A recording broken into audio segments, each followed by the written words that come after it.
राजा कइला पिया तना तीजा करेला ए राजा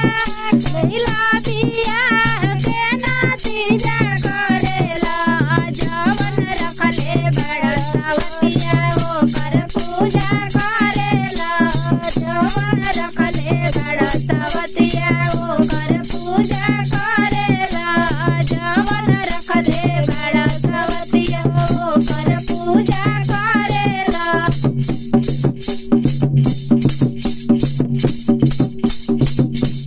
राजा लभ पाके लैला ताना तीजा करेला राजा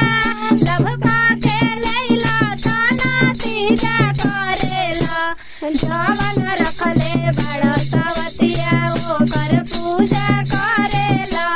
जवन रखले बड़ा सवतिया ओ कर पूजा करेला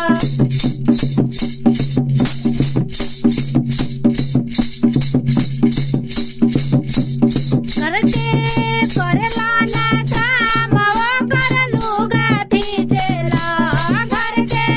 करेला ना काम वो कर लूगा पीछेला ए राजा रखले बड़ा सवतिया ओ कर पूजा करेला ए